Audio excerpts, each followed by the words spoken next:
With 6 games of the 2020 season still left to be played, the Las Vegas Raiders are already 1 win short of their win total from last year, and they're right in the thick of the AFC playoff hunt. A big reason for the Raiders' resurgence, which has featured 2 huge upset wins against the Saints and Chiefs already this season, has been the surprising play of Derek Carr, and more specifically his refound success throwing the deep ball. Through his first couple years in the league, Carr developed a reputation for being a gunslinger, someone willing to do whatever it takes to win. With this mentality leading to clutch play after clutch play, Carr led the Raiders to a 12-4 record in their first playoff appearance in over a decade in 2016. However, a fractured fibula in December dashed any hopes of it turning into anything more. In addition to that, the injury seemed to take a toll on Carr's game once he returned the following season. Seemingly afraid to take another hit like the one that caused him so much pain, Carr often would get skittish in the pocket in the following years. He would lock onto pre-snap reads and be hesitant to look down the field. He went from being compared to Brett Favre at times to now Alex Smith. Now, before looking into the numbers, my belief was that the disparity between Carr's deep ball success in 2020 compared to his lack of success with it in 2017 to 2019 was almost solely due to opportunity. He never lacked the talent to go deep, he just lacked the willingness or confidence to do so at times. However, it turns out that that's not really the case. Well, it is true that Carr was one of the league's most conservative quarterbacks over the past 3 years, but the thing is, that hasn't really changed much at all this year. What's really changed is that Carr has simply just become a lot more accurate on his deep passes, and his new receivers are catching more of them. Now, that doesn't mean that those examples of Carr refusing to take deep shots available to him didn't exist. It just means that that's all they were, standout examples. Those anecdotes were there and still are to a degree, but they weren't the whole story. The simple truth is that Carr has attacked down the field at roughly the same rate throughout his entire career. It's just a matter of where those passes end up.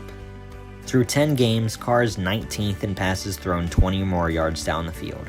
That stacks up with his 25th ranking last year and 22nd in 2018. After averaging 3 deep ball throws per game last year, Carr is all the way up to, let me check my notes, 3.4 deep ball attempts this year. Even in Carr's gunslinging year of 2016, he was just 21st in deep ball attempts. This year, deep ball attempts have accounted for just 10.8% of Carr's passes. That's good for just the 25th highest mark in football. Again, that's very similar to what he's put up during the rest of his career. It's up from just a rate of 9.4% in 2019, which was the 30th highest percentage in football. 2017 is the only year of Carr's career in which he landed in the top 20 of all quarterbacks in terms of highest percentage of deep balls thrown. And even then, his 12.2 rate was just 16th in the NFL. Excluding his rookie season in which he was downright terrible, 2017 was unquestionably Carr's worst season in the league as he struggled returning from the injury. He threw a whopping 7 interceptions on deep attempts, and his adjusted completion percentage, which accounts for drops, on deep attempts of 38.1% ranked just 20th in the league. He often seemed like he was trying too hard to replicate his 2016 when it just simply wasn't there. He threw 63 deep passes, which was the 10th most in the league, but he completed only 19 of them. Meanwhile, his success in 2016 didn't come from launching a ton of home run shots either. He just happened to experience a ton of pleasant results. In fact, his 2020 season stacks up very similarly to his 2016 season, only without all the memorable game-winning drives and comeback wins. Carr was 29th in the NFL in deep ball percentage in 2016 with a mark of 10.0, which sits just off of his 10.8 this season, which is 26th in the NFL. Carr currently has a career-high 58.8 adjusted completion percentage on deep balls this year, which is 4th best in the NFL. The only other year he topped 50% was of course 2016, in which his 51.8% mark ranked 6th in the league. Carr's passer rating on deep shots this year of 120.7 is also a career high, edging out his 117.6 mark in 2016. That mark ranked 6th in the league.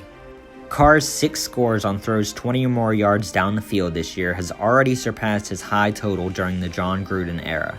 He's averaging 60.8 yards per game on deep shots, up from his 35 and 44 yards per game over the first 2 Gruden years. In the Raiders' signature win against the Chiefs this year, they won by beating Kansas City at their own game. Carr's 219 passing yards on deep throws that game were the 3rd most of any quarterback for the past 4 years, trailing only Patrick Mahomes' 257 against the Raiders and Jameis Winston's 226 against the Falcons last year. Carr hadn't previously had more than 120 passing yards on deep throws in a game since 2015. He averaged just 42.1 yards passing per game on deep passes in 36 games under Gruden before that Week 5 matchup. So why has Derek Carr seen more success on the deep ball this year? On first glance, it doesn't really make much sense for this increased success in the same old Gruden offense that primarily focuses on checkdowns with the occasional deep shot. However, lest we forget the disaster wearing number 84 that happened upon the Raiders receiver room last year. Oakland basically designed their entire offense around Antonio Brown before he unceremoniously dipped right before the season started, leaving behind just Tyrell Williams, Hunter Renfrow, Zay Jones, Keelan Doss, and Marcell Aitman. Not exactly the most explosive group you'll ever see.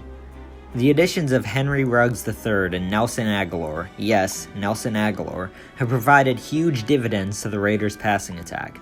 Having weapons who can get open down the field consistently can do wonders for a quarterback's confidence. Prior to the Raiders' Week 10 game against Denver, Carr's receivers hadn't dropped a single pass on deep balls all season.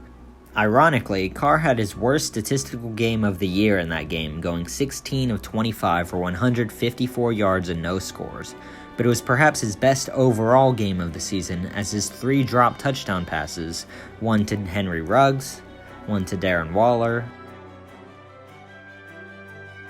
and one to Nelson Agholor, didn't show up on the stat sheet. In fact, it was more of the same in another near upset win over Kansas City in Week 11. Carr played a near perfect game save for a late YOLO interception, but it still wasn't enough thanks to his defense letting Patrick Mahomes walk down the field for the easiest game-winning touchdown you'll ever see.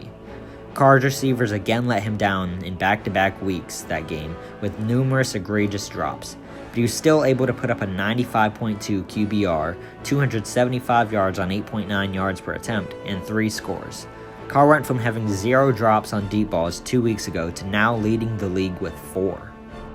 Overall, in his career, Derek Carr has shown to be an average to slightly above average quarterback who can look great at times with the right talent around him.